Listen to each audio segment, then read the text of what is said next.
Celui de l'historien Elie Barnavi, ex-ambassadeur d'Israël en France. Bonsoir Elie Barnavi, merci beaucoup d'être avec nous sur TV5 Monde en direct de Tel Aviv. Alors Benyamin Netanyahou a voulu faire croire ces dernières années que la question palestinienne était réglée. Selon vous, il a tragiquement échoué? Mais je n'ai jamais cru à ce bobard, vous savez, tout le monde l'a dit, il n'y a pas que lui. Lui, il a réussi à imposer cette illusion. Plus personne ne parlait de la question palestinienne. On avait les accords d'Abraham avec les États du Golfe, avec le Maroc, avec le Soudan. Tout allait bien. Mais en fait, le feu couvait sur la cendre, et c'est que l'on vient de voir, et l'effet du bris de cette illusion idiote à laquelle l'on crut que les naïfs. Mais qu'est-ce qui n'est pas réglé, Elie Barnavi? Ben, rien. Et ce qui n'est pas réglé, c'est le problème palestinien. Les Palestiniens vivent toujours sous occupation. Et tant que ce problème-là ne sera pas résolu, on n'aura pas fait des pieds et des mains. Rien ne sera réglé. Alors c'est vrai que la question palestinienne n'est plus une priorité pour le monde arabe. C'est vrai qu'elle n'est plus une priorité pour personne.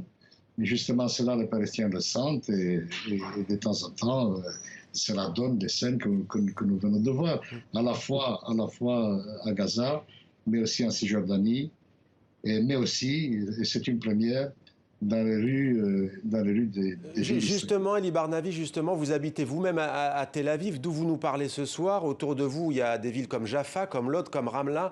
On a vu vos compatriotes juifs et arabes, palestiniens d'Israël, s'affronter de manière violente, avec parfois des scènes de lynchage. Est-ce qu'il y a, selon vous, un risque de guerre civile dans votre pays? De guerre civile, ça, non. Si on entend par guerre civile quelque chose comme l'Espagne de la guerre civile ou la Russie d'après la Révolution, non, ça, il n'y aura pas. Et je suis, moi, d'ailleurs, plutôt optimiste pour l'intégration des Arabes israéliens. Je pense que cela va beaucoup mieux. Et on n'a pas le temps de développer, mais il y a eu d'immenses progrès qui ont été faits de ce point de vue-là.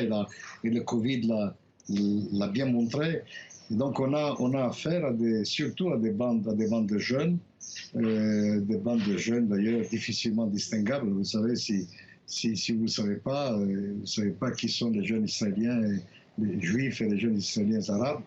Et donc il y a une irruption comme celle-là, mais ça ne va pas durer. En revanche, ce qui risque de se passer, c'est le débordement en Cisjordanie.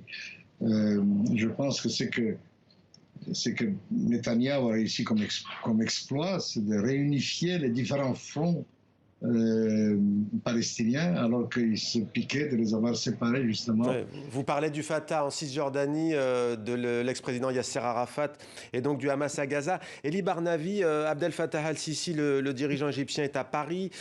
Il a déclaré avec Emmanuel Macron il y a quelques minutes, je cite, la nécessité absolue de mettre fin aux hostilités. Est-ce qu'à nouveau, ce sont les autorités du Caire qui vont arracher un cessez-le-feu entre Israël et le Hamas, selon vous? Oui, en tout cas, c'est l'un des acteurs principaux.